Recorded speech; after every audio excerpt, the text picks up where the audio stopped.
नमस्कार, welcome to my channel create simple and easy. नुकताच पावसाळा सुरू झाला आहे.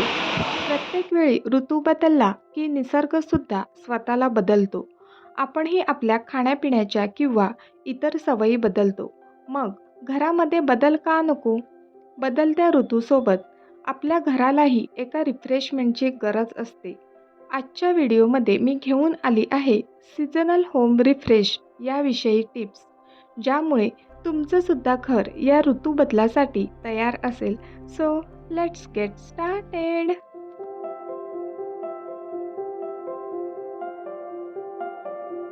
पावसाळ्यातील हे दमट वातावरण किचनमधील धान्य, डाळी तसेच इतरही काही पदार्थ खराब होण्यास कारणीभूत ठरू शकतात. आपण धान्य उन्हामध्ये सुकवतो, त्यांना कीड लागू नये म्हणून बोरिक पावडर, कडुलिंबाचा पाला, लवंगसुद्धा घालतो. परंतु ते धान्य किंवा डाळी दमट होण्यापासून वाचवू शकत नाही. म्हणूनच त्यासाठी डाळींना कीड किंवा बुरशी लागू नये म्हणून अशा प्रकारे मी थोडंसं भाजून घेते. नेहमी खमंग होईपर्यंत भाजतो तसं नाही, फक्त त्यामधील दमटपणा निघून जाईल एवढंच.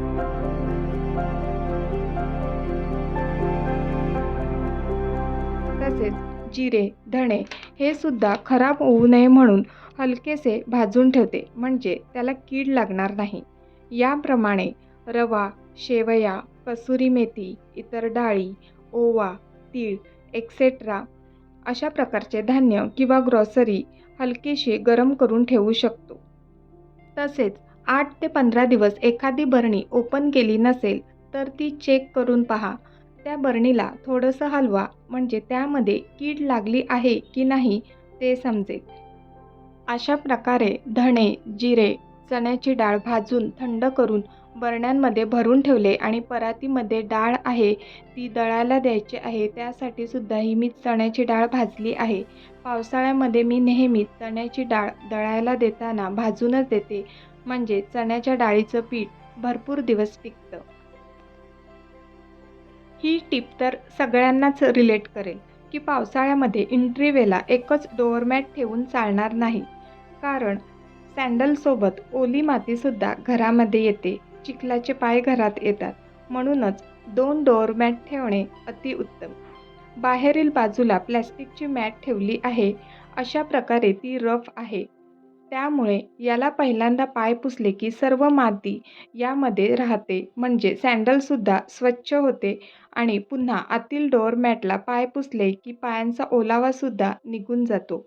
तसेच घरामधील मॅटसुद्धा खराब होत नाही किंवा घरामध्ये मातीचे पाय येत नाही.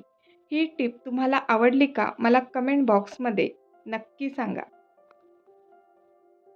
किचन ओट्यावर तर ओलावा संपतच नाही. जेवणाची तयारी करताना, पाणी प्यायला घेताना, भांडी घासताना, व्हॉट नॉट. आणि त्यात पावसाळ्यात तर कपडे लवकर सुकतच नाही. मग प्रत्येक वेळी ओटा पुसायला नॅपकिन वापरले तर अशा प्रकारे कितीतरी नॅपकिन दिवसभरात ओले होतील. ते टाळण्यासाठी ह्या वायपरचा उपयोग करणे अगदी बेस्ट ठरेल, हो ना?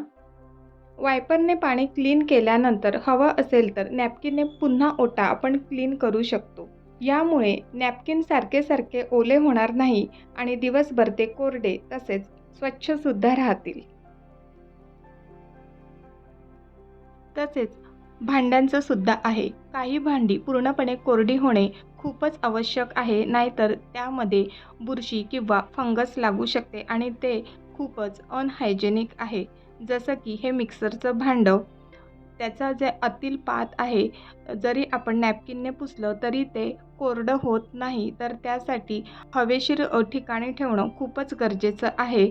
म्हणूनच मी मिक्सरचं भांडं नेहमी गॅलरीत हवेशीर ठिकाणी ठेवते, म्हणजे ते व्यवस्थित कोरडं होतं. आणि पावसाळ्यात तर पटकन एखाद्या भांड्याला म्हणा किंवा कशालाही बुरशी लागू शकते, तर ही खबरदारी घेणं खूपच महत्त्वाचं ठरतं.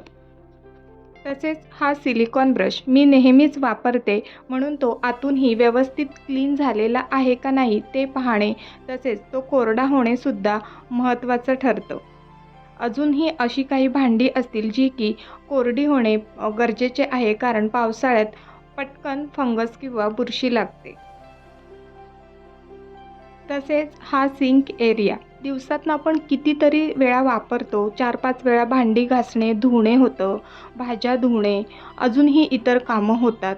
तर हा एरिया हा दिवसभर ओला राहतो आणि जर तो व्यवस्थित ड्राय नाही झाला, तर तिथे चिकटपणा साठतो आणि पावसाळ्यात ही गोष्ट तर पटकन होते. तर त्यासाठी प्रत्येक वेळी भांडी घासल्यानंतर किंवा तिथे काही काम केल्यानंतर वायपरने ते व्यवस्थित क्लीन करून घेणे किंवा वाईप करून घेणे खूपच महत्त्वाचं ठरेल. नाहीतर पटकन तिथे चिकटपणा किंवा बुरशी लागू शकते. मी नेहमी वाईप करताना पंखासुद्धा लावते, म्हणजे वाईप करता करता तो भाग संपूर्ण ड्राय होऊन जातो आणि सिंक एरिया हा स्वच्छ राहतो.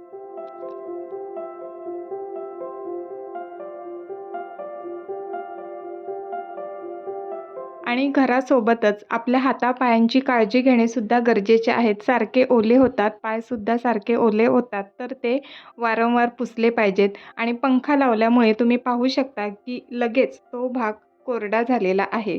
अजूनही मी अशा छान-छान टिप्स व्हिडिओमध्ये सांगणार आहे, तर व्हिडिओ शेवटपर्यंत नक्की पहा आणि सबस्क्राईब केला नसेल तर आपल्या चॅनलला पटकन सबस्क्राईब करा. तुम्ही जर नोटीस केलं असेल तर पावसाळ्यामध्ये भांडी ठेवायचा बास्केट आहे ना, तो सुद्धा खालून असा काळसर पडतो, त्याला चिकटपणा येतो. एक प्रकारची ती बुरशीच लागलेली असते. तर ती सुद्धा वेळच्या वेळी क्लीन करणे खूप गरजेचे आहे. त्यासाठीच मी असे 2 बास्केट यूज करते. म्हणजे मला कधी एक बास्केट खराब झाला असेल तर तो घासता यावा व्यवस्थित, त्यासाठी या मी 2 बास्केटचा उपयोग करते. अल्टरनेट बास्केटमुळे भांडीसुद्धा व्यवस्थित सुकतात आणि बास्केटसुद्धा आपल्याला स्वच्छ ठेवता येतो. आपण भांडी इतकी छान आणि स्वच्छ घासतो, धुतो, तर ती ठेवण्यासाठीचा बास्केटसुद्धा हा स्वच्छच असला पाहिजे. नेक्स्ट आहे कचऱ्याचा डबा. तुम्ही जर माझे व्हिडिओ रेग्युलर पाहत असाल तर तुम्हाला माहीतच असेल की कचऱ्याचा डबा स्वच्छ राहण्यासाठी मी अशी डबल पिशवी लावते. त्यामुळे कचऱ्याचा डबा स्वच्छ राहतो, पण पावसाळ्यात दमटपणा असतो आणि त्यातून दुर्गंध येऊ नये म्हणून मी असे कागदाचे जे वापरलेले कागद किंवा न्यूजपेपर आहेत त्याचे तुकडे डस्टबिनमध्ये ठेवते. म्हणजे चुकूनही जर पिशवीला होल असेल आणि त्यातनं कचऱ्याचं पाणी सांडलं तर हे त्या कागदामध्ये ॲब्झॉर्ब होईल आणि दुर्गंधी वास येणार नाही. 3 ते 4 लेयर कागदाचे ठेवून झाल्यानंतर मी मेन कचऱ्याची पिशवी लावते आणि मग त्यानंतर कचरा टाकला जातो.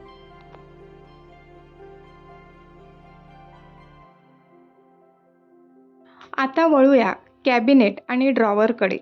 तुम्हीसुद्धा ड्रॉवर, वॉर्डरोब, लॉफ्ट किंवा कॅबिनेटमध्ये अशा डांबर गोळ्या टाकत असालच. मी सुद्धा टाकते. आता महिना होईल मी पावसाळा चालू व्हायच्या आधी या डांबर गोळ्या वॉर्डरोबमध्ये, ड्रॉवर आणि लॉफ्टमध्ये टाकून घेतल्या आहेत. यामुळे वॉर्डरोब किंवा कॅबिनेटमध्ये चांगला वास येतो. परंतु काही अशा गोष्टी आहेत का तिथे डांबर गोळी न टाकता जर सिलिका जेलचे पाऊच ठेवले तर त्या गोष्टींची लाईफ वाढू शकते. जसं की इलेक्ट्रॉनिक गोष्टी, शूज, लेदरच्या बॅग्स एक्सेट्रा. आमच्याकडे ही इलेक्ट्रिक मसाज गन आहे. ती कधीतरीच वापरली जाते. तर पावसाळ्यात त्याला बुरशी किंवा फंगस लागू नये म्हणून मी त्यात सिलिका जेलचा पाऊच ठेवला आहे. तसेच लेदरच्या बॅगमध्ये सुद्धा मी सिलिका जेलचं पाऊच दरवर्षी पावसाळ्याच्या आधी ठेवते आणि हे खूपच प्रभावी आहे. यामुळे त्या गोष्टींना फंगस लागत नाही. तुम्हीसुद्धा नक्की ट्राय करा. मला आठवते की लहानपणी दरवाजाच्या बिजागऱ्यांना किंवा दरवाजे खराब होऊ नये म्हणून दरवाजाच्या समोर मांडव टाकलं जायचं. किती ती पावसाळ्यासाठीची तयारी. आता सगळं बदललं आहे, पण तयारी तर करावीच लागते. म्हणूनच मी दरवाजाच्या बिजागऱ्यांना दमट वातावरणामुळे गंज लागू नये म्हणून मी इथे WD-40 स्प्रे करत आहे. ऑइल टाकलंसुद्धा तरी चालतं. आमच्याकडे हे WD-40 स्प्रे आहे म्हणून मी ते टाकत आहे. त्यामुळे बिजागऱ्यांना प्रोटेक्शन राहतं आणि गंज लागत नाही. नुसतेच दरवाजाच्या बिजागऱ्यांना नाही तर वॉर्डरोबचे किंवा ड्रॉवरचे हँडल असतात जे की स्टीलचे असतात, त्यांनासुद्धा गंज लागण्याची शक्यता असते. इथे तुम्ही डॉट डॉट दिसत असेल तर ते खराब व्हायला आले होते. तर गेल्या वर्षीपासून मी सुद्धा त्यांची काळजी घेते. व्यवस्थित त्यावर WD-40 स्प्रे करते आणि टिश्यू पेपरनी नंतर पुसते किंवा टिश्यू पेपरवर सुद्धा WD-40 स्प्रे करून त्याने एकदा वाईप केलं तर ते व्यवस्थित राहतं. ही मेथड मी गेल्या वर्षीपासून फॉलो करते, कारण हे हँडलसुद्धा खराब व्हायला आले होते. पण आता मी त्यांची नेहमीच काळजी घेते म्हणून ते व्यवस्थित आहेत. तर तुम्ही सुद्धा अशी कोणती काळजी घरामध्ये घेता मला कमेंट बॉक्समध्ये नक्की सांगा. नेक्स्ट आहे लाकडापासून बनवलेल्या वस्तू, ऑर्गनायझर किंवा डेकॉर पीस. पावसाळ्यामध्ये त्यांचीसुद्धा काळजी घेणे आवश्यक आहे. तर त्यासाठी लाकडी वस्तूंना किंवा ऑर्गनायझरला वॉर्निशचा कोट देऊन पावसाळ्यामध्ये त्यांचा बचाव करू शकतो. तुम्ही इथे पाहू शकता की ही विळी आहे, त्याचा जो बेस आहे तो चमकत असेल कारण त्याला वॉर्निशनी कोट केलेलं आहे. तसेच आमच्याकडे हे डेकॉर पीससुद्धा आहे, ते सुद्धा चमकते. तर त्यालासुद्धा आम्ही दरवर्षी वॉर्निशचा कोट देतो म्हणून ते आतापर्यंत व्यवस्थित आहे. त्याला अजिबात बुरशी किंवा फंगस लागलेला नाही. परंतु काही लाकडी वस्तूंना आपण वॉर्निश लावू तर शकत नाही. तर ते व्यवस्थित राहावे यासाठी त्यातील दमटपणा निघून जाणे खूपच गरजेचं आहे. तर त्यासाठी जेवण केल्यानंतर तवा गरम असतो किंवा टोप गरम असतं, तर त्यावर आपण वस्तू ठेवू शकतो. म्हणजे त्यामधील दमटपणा निघून जाईल आणि त्यांना बुरशी किंवा फंगस लागणार नाही. तर अशा प्रकारे पावसाळ्यामध्ये मी काही गोष्टींची अशी काळजी घेते किंवा काही गोष्टींमध्ये बदल घडवून आणते. तर तुम्हाला आजचा व्हिडिओ कसा वाटला मला कमेंट बॉक्समध्ये नक्की सांगा. व्हिडिओ आवडला तर लाईक, शेअर आणि सबस्क्राईब करा. पुन्हा भेटूया अशा छान छान व्हिडिओमध्ये. तोपर्यंत बाय बाय.